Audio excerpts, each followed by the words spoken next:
Que le Seigneur vous bénisse.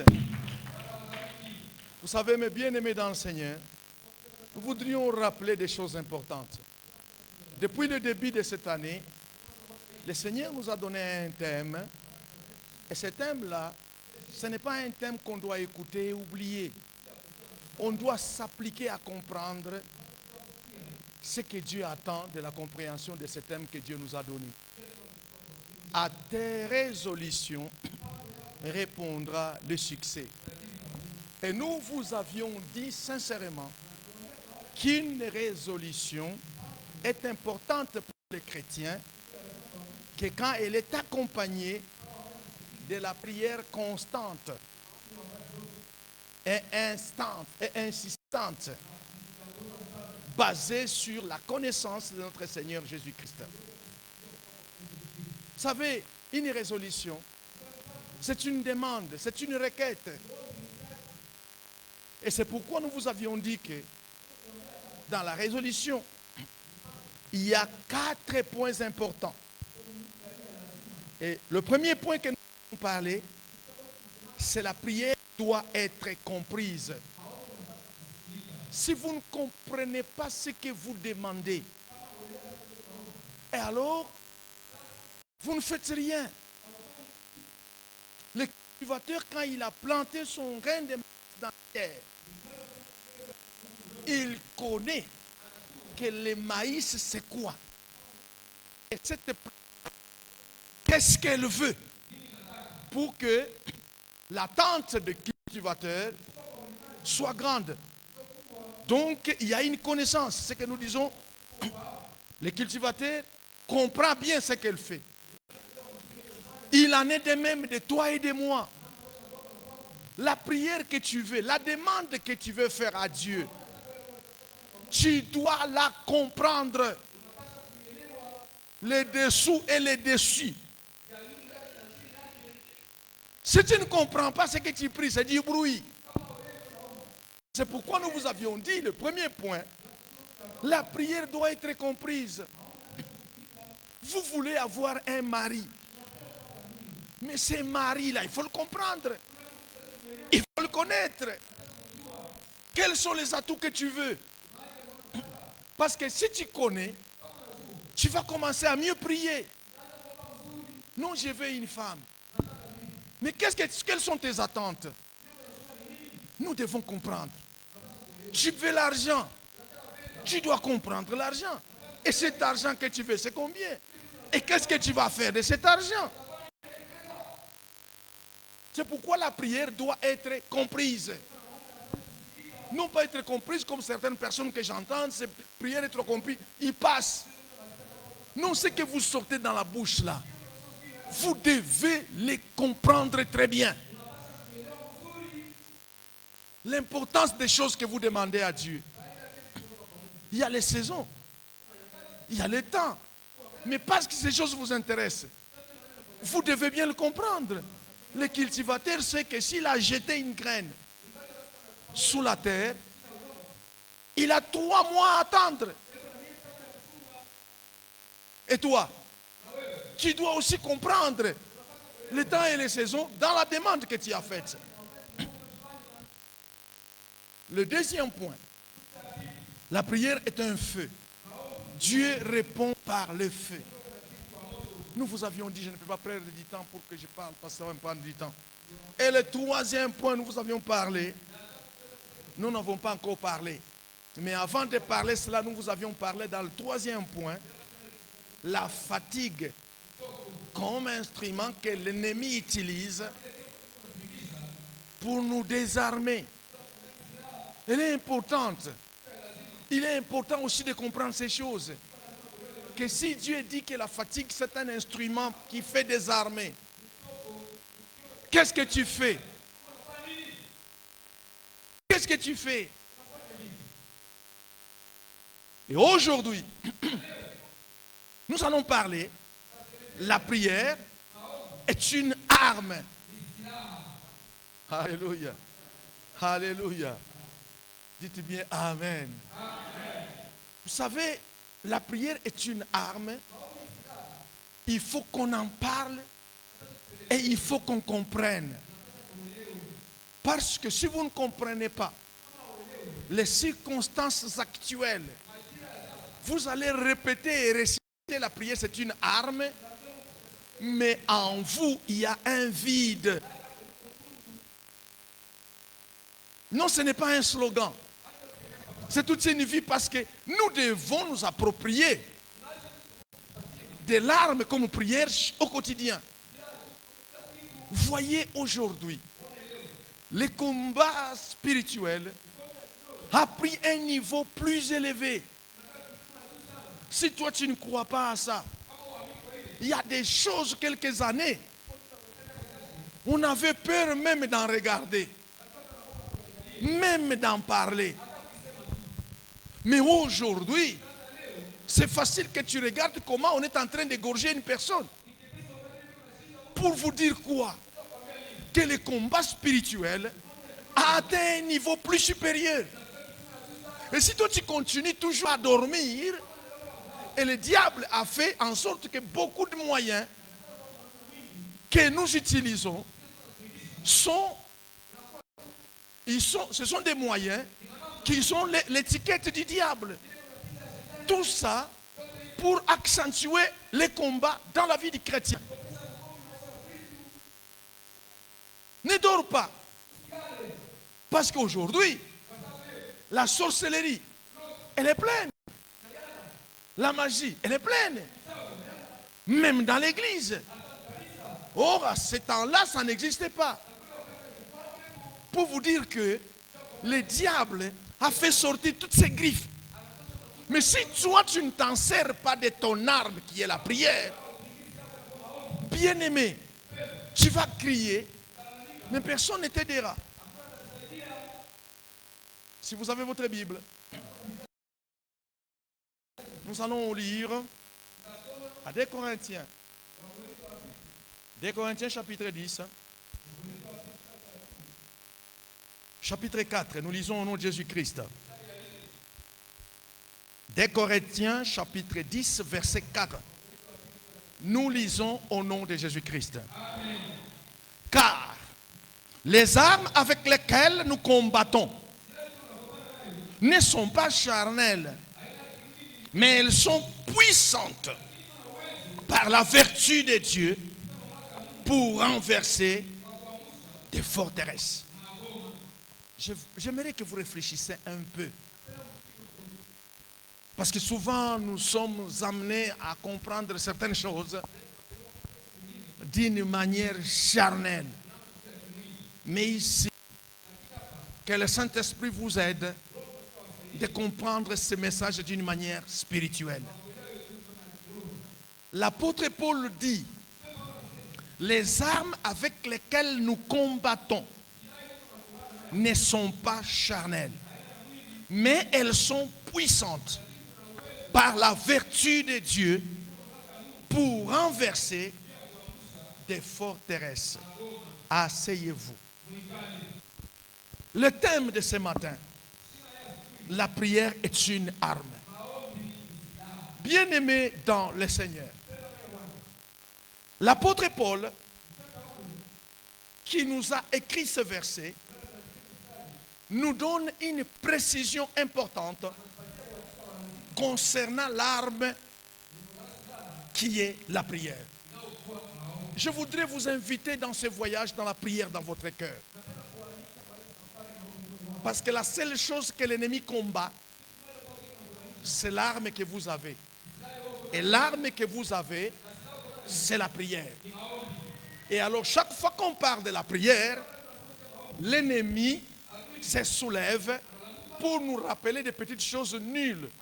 Au lieu de marcher ensemble, parce que si un voleur a été vu, il ne viendra pas. L'apôtre Paul nous donne une précision importante concernant l'arme, qui est la prière. L'apôtre Paul réalise que tous les chrétiens ont des corps charnels. Suivez-moi spirituellement. Tous les chrétiens ont des corps charnels. Et s'ils ont des corps charnels, l'arme par laquelle le Seigneur leur a donné c'est par la vertu de Dieu. Vous avez entendu? C'est par la vertu de Dieu. Donc si nous chrétiens, nous avons des corps charnels, c'est-à-dire, nous ne sommes pas appelés à mener notre combat fondé sur des méthodes charnelles.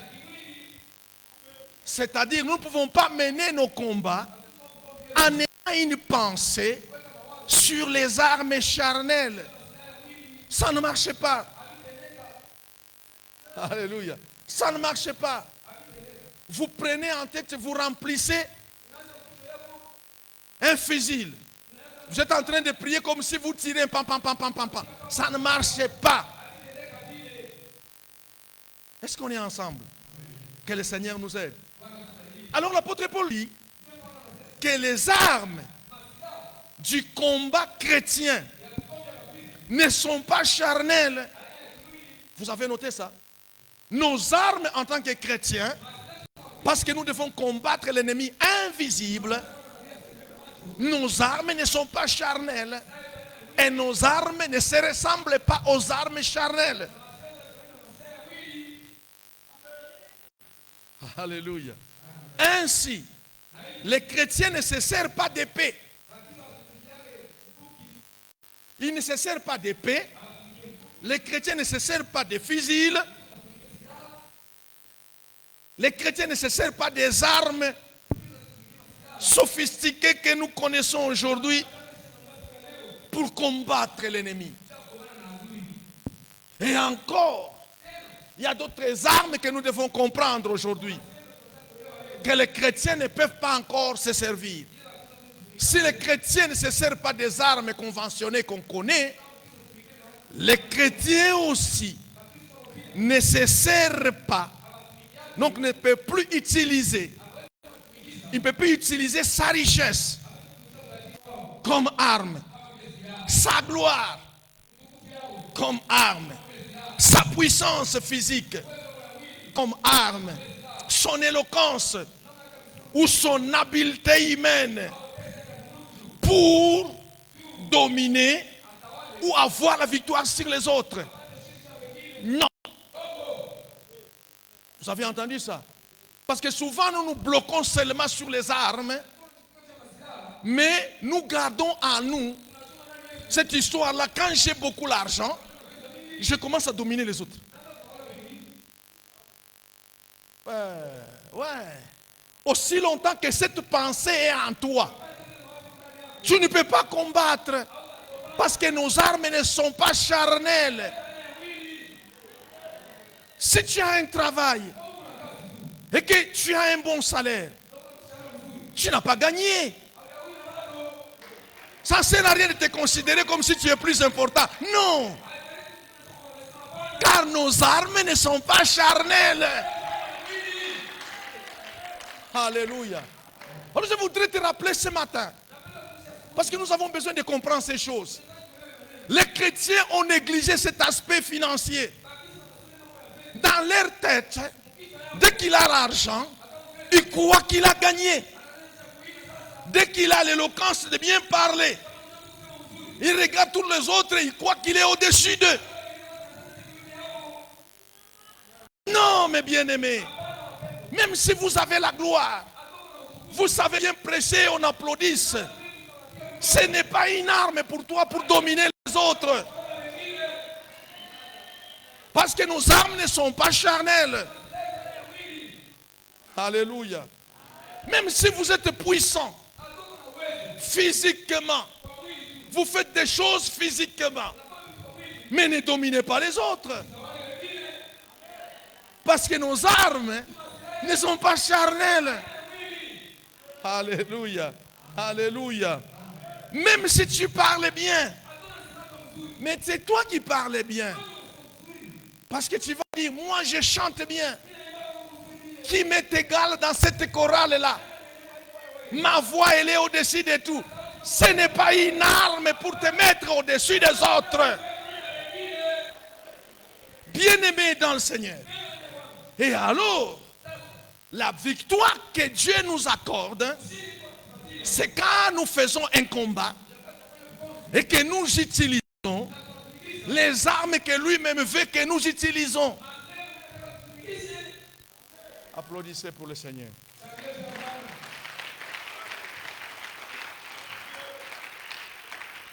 C'est ainsi, mes bien-aimés dans le Seigneur. La prière comme une arme contient à son sein des points importants qui sont indissociables.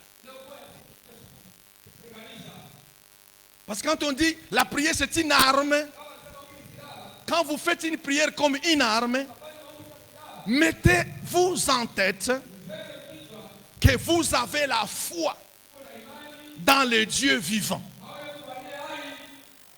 Tous ceux qui utilisent la prière comme arme doivent avoir la foi dans le Dieu vivant. 1. Et de 2, l'obéissance à la parole de Dieu.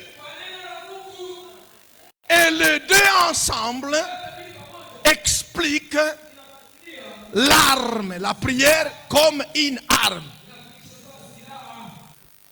Vous voulez que je reprenne? Très bien.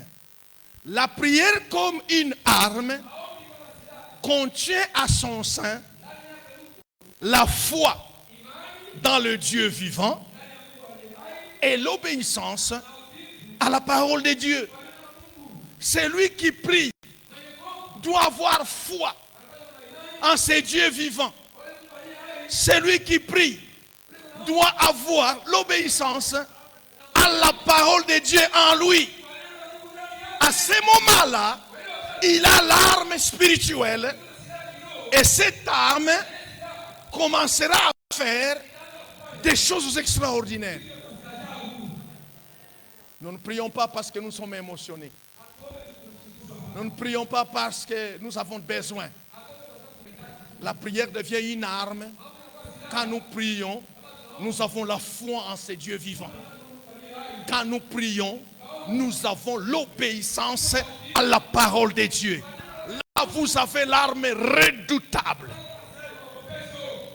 Et cette arme redoutable, ce sont les armes redoutables qui sont les armes puissantes pour la vertu de Dieu, pour renverser les forteresses du diable. Est-ce que c'est clair? C'est-à-dire, votre prière, quand vous commencez à prier, la première des choses, ayez foi en Dieu. Parce que c'est un Dieu vivant. Quand vous avez la foi en Dieu, vous savez déjà d'emblée que rien n'est impossible à Dieu. Si vous croyez déjà que vous avez la foi en Dieu vivant, c'est l'arme que vous commencez à posséder.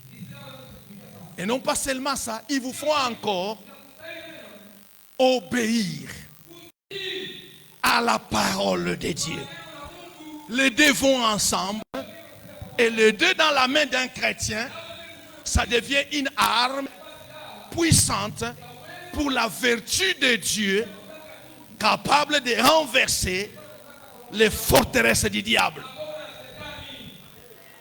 Alléluia. La prière comme une arme.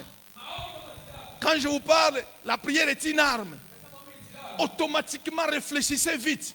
Quand tu entends seulement on dit la prière c'est une arme. Foi en Dieu et quoi? Alors nous allons faire cet exercice ensemble. Moi je parle. La prière est une arme. Et vous, vous croyez quoi? Non. Parlez normalement. Cette affaire vous concerne. Il ne reste que quelques jours pour que nous puissions avoir la victoire. Et Dieu nous prépare sincèrement pour une victoire sincère. Quand vous entendez dire la prière est une arme, réfléchissez automatiquement en vous qu'il faut avoir la foi au Dieu, en Dieu vivant. Et de deux, l'obéissance à la parole de Dieu. Maintenant, moi je vais dire une phrase et vous répondez automatiquement les deux. Ça va? 1, 2. La prière est une arme.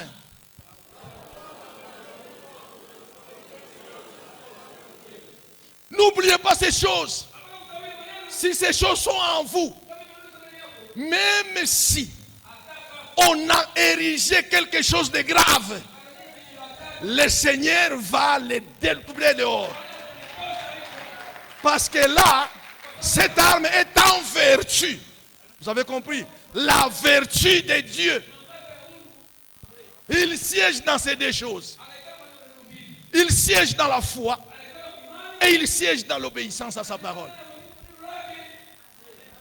Alors mes bien-aimés dans le Seigneur, la prière comme arme nous positionne dans les systèmes de gouvernance.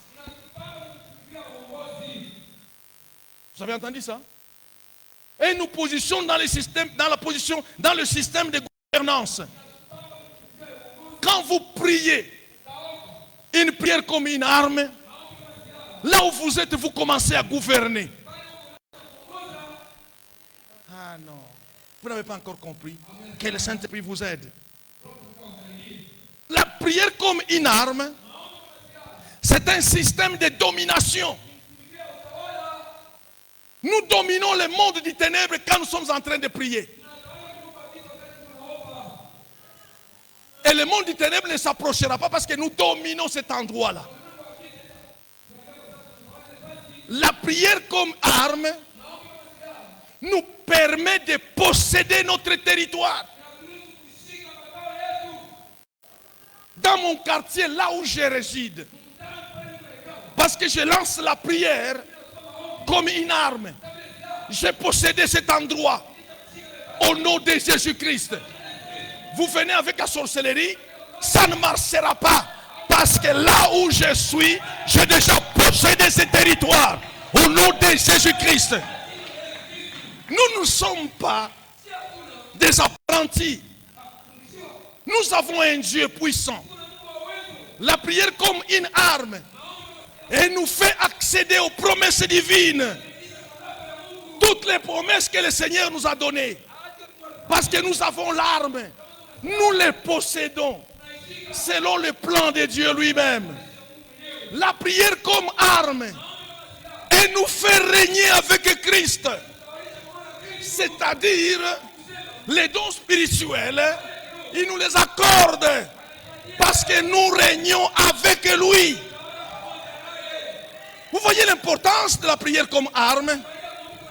Bien-aimé dans le Seigneur, tu ne peux pas réclamer les promesses divines ou les promesses du royaume de Dieu si tu n'as pas encore activé les protocoles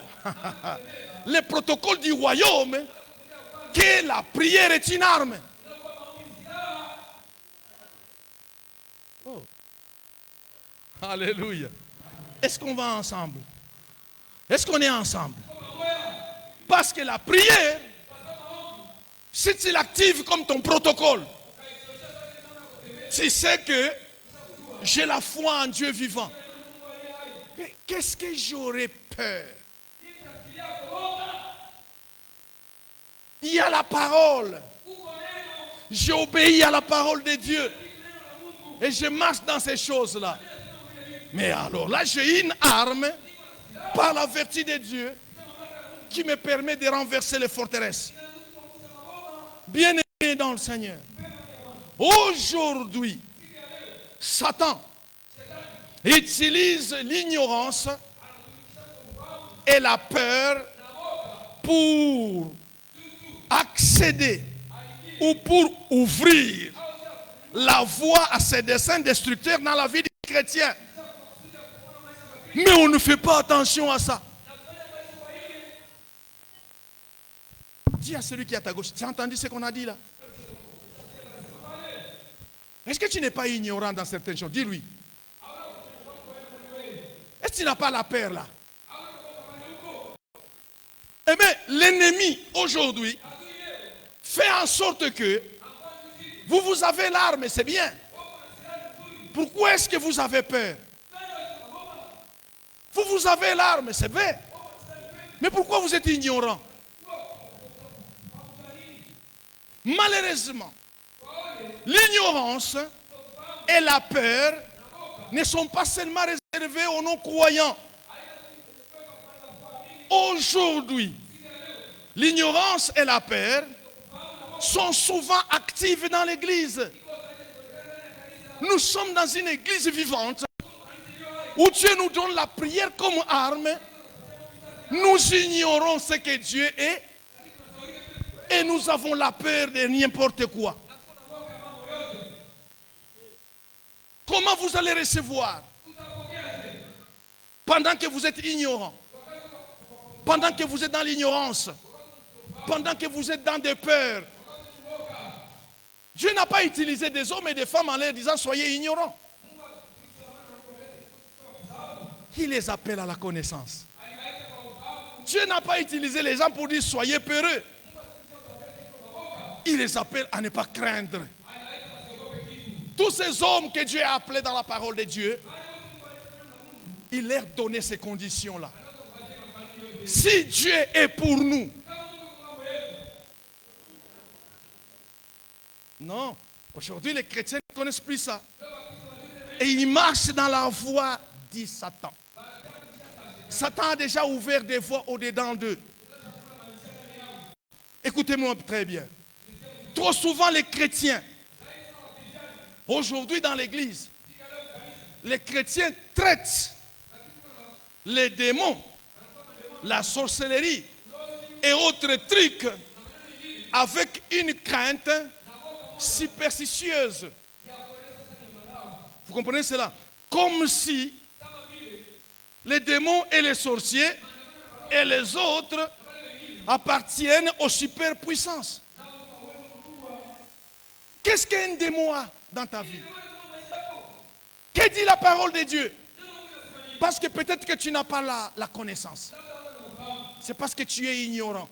Que dit la parole de Dieu? À tous ceux qui ont accepté le Seigneur Jésus-Christ, il leur a donné le pouvoir de chasser les démons et les esprits impurs. Mais aujourd'hui, l'Église mord sur la ligne du diable. Ils ignorent la promesse divine.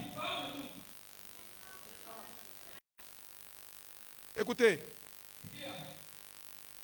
tu es sauvé, oui ou non? En pleine nuit, quand tu entends un chat en train de pleurer devant ta porte, qu'est-ce qui se passe dans vous? Silence dans la salle. Vous n'avez pas l'arme. C'est un animal. Et moi j'ai une arme puissante. Selon la vertu de Dieu. Je vais te dire, continuez à chanter. Et maintenant, je vais te dire, dès que tu termines, tu peux quitter parce que cet endroit-là, ce n'est pas un endroit pour toi pour chanter. Mais aujourd'hui, les chrétiens sont troublés.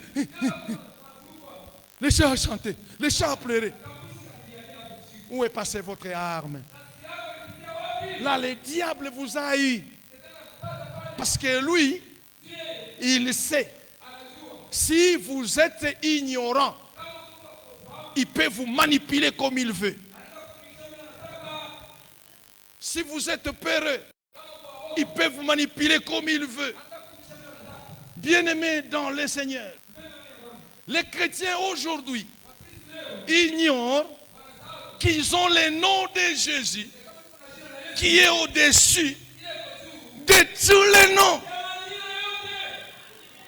Le nom de Jésus en vous est au-dessus de tout nom. La sorcellerie, c'est quoi? La sorcellerie, c'est quoi? Mais toi, tu as une arme redoutable. Quand l'ennemi sait que tu as cette arme-là, même quand tu lui donnes ton argent, il va refuser.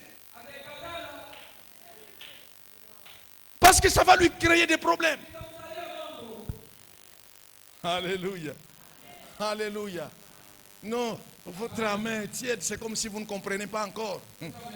vous allez comprendre. Les chrétiens ignorent qu'ils ont le nom de Jésus, qui est au-dessus de tout nom. Pourquoi?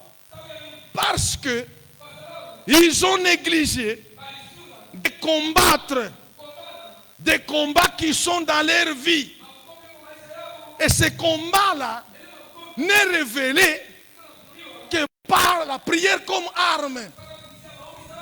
Quand tu commences à prier sincèrement, la prière comme arme, alors la prière va commencer à révéler tes failles.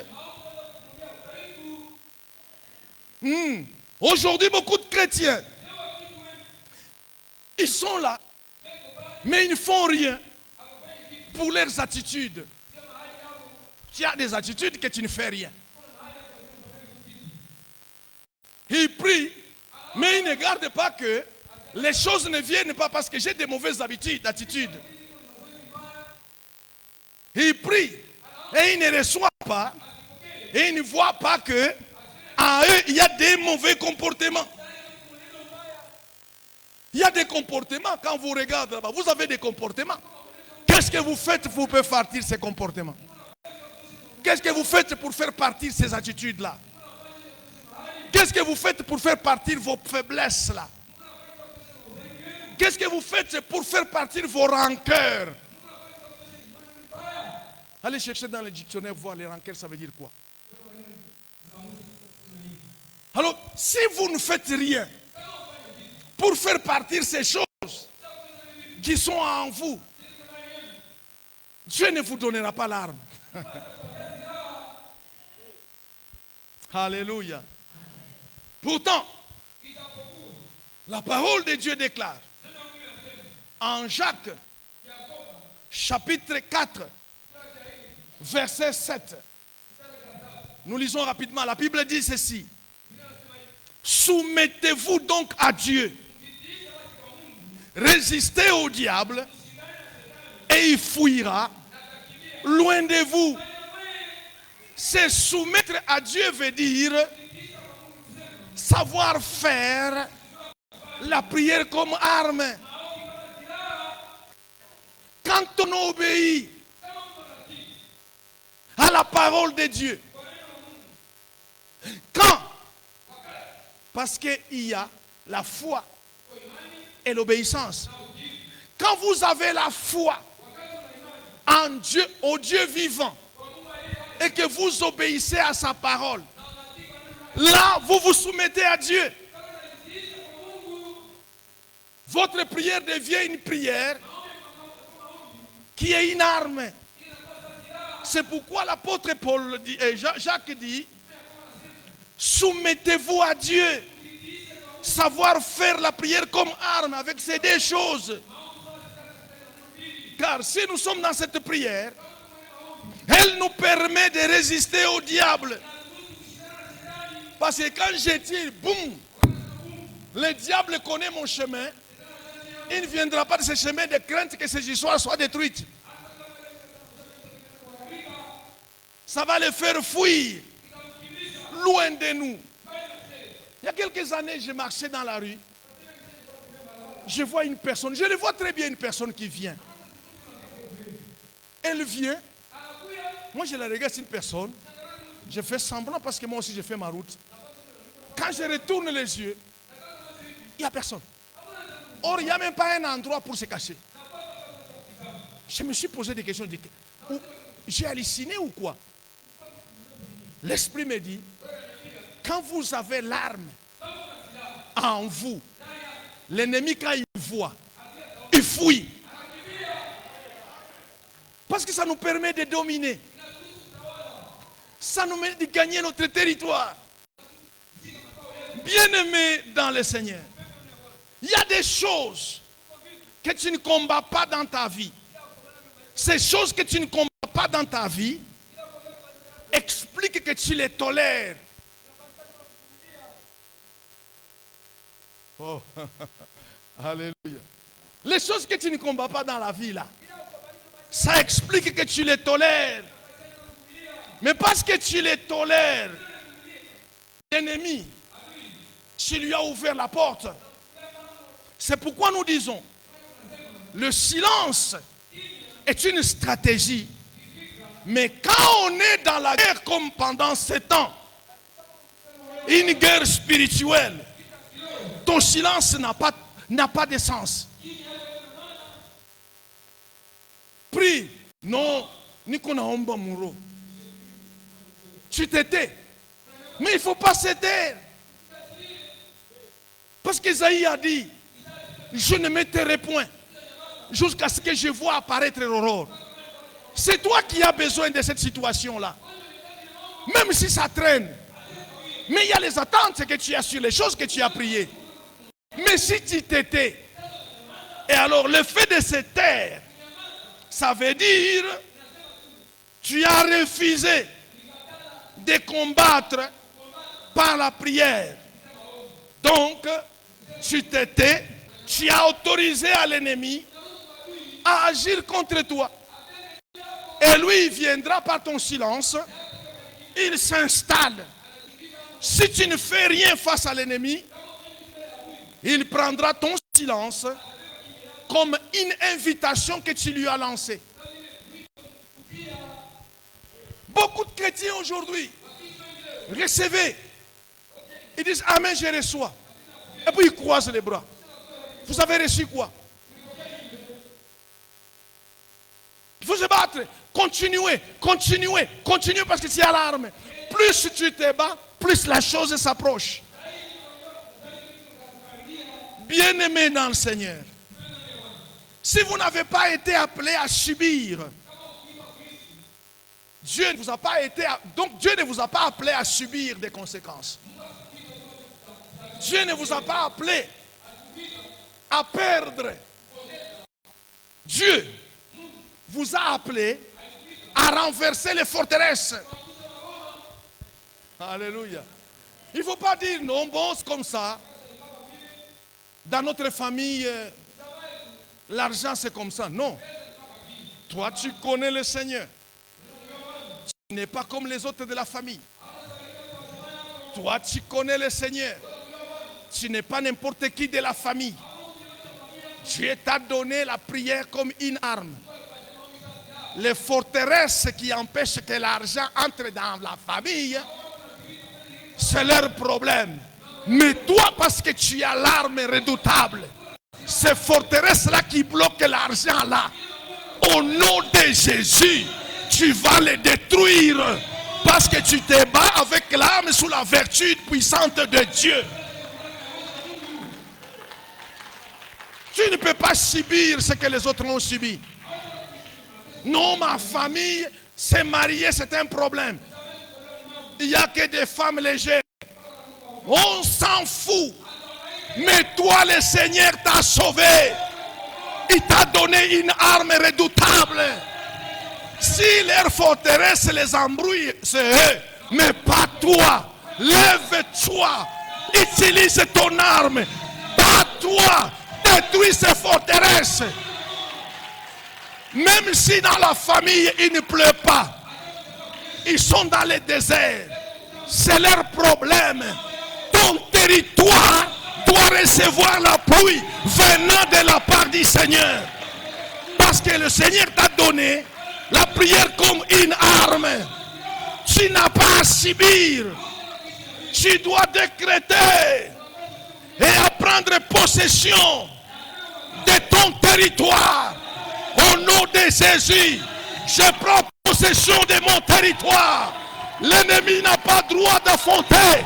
Ça m'appartient. Voilà la prière comme une arme. Possédons les territoires. Même si c'est la maison de location, tu es locataire. Je prends possession. La Bible me dit, là où tu foules tes pieds, ça t'appartient. Ce territoire, c'est moi qui le coordonne.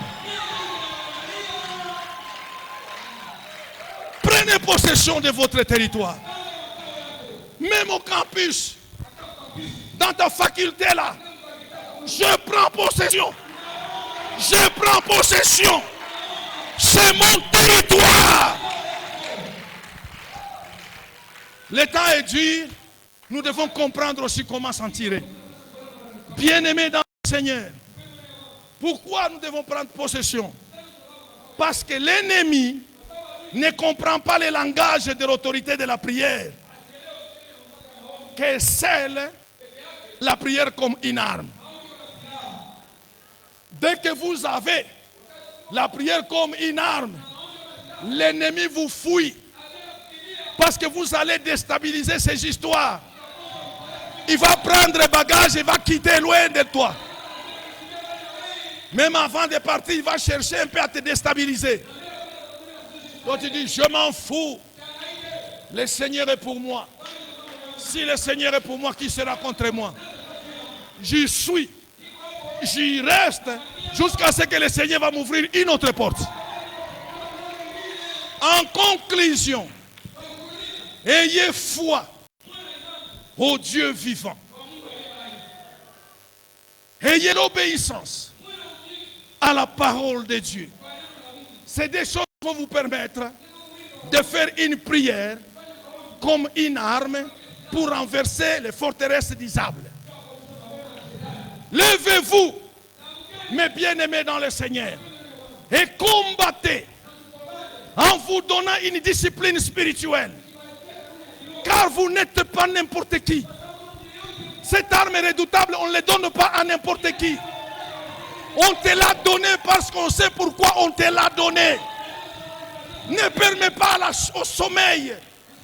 Ne permets pas au sommeil que l'ennemi introduise la fatigue pour vous ravir votre arme. Détruisez toutes les forteresses qui s'élèvent à votre présence, qui s'élèvent devant vous, au nom puissant de Jésus, en vous engageant dans la prière comme une arme et en sachant que rien n'est impossible à Dieu. Il y a un temps où le Seigneur va te donner ce que tu cherches. Il y a un temps, vous allez voir ce que vous êtes en train d'attendre. La sorcellerie, il ne faut pas penser à cela. La sorcellerie, c'est un petit nom. Même si votre famille est remplie, étouffée de la sorcellerie, possédez les territoires. Possédez les territoires au nom de Jésus. Possédez les territoires au nom de Jésus. Qu'elle s'aventure ailleurs, pas chez toi. Soyez bénis. Au nom de Jésus. Soyez bénis. Soyez bénis. Soyez bénis. Soyez bénis. Au nom de Jésus.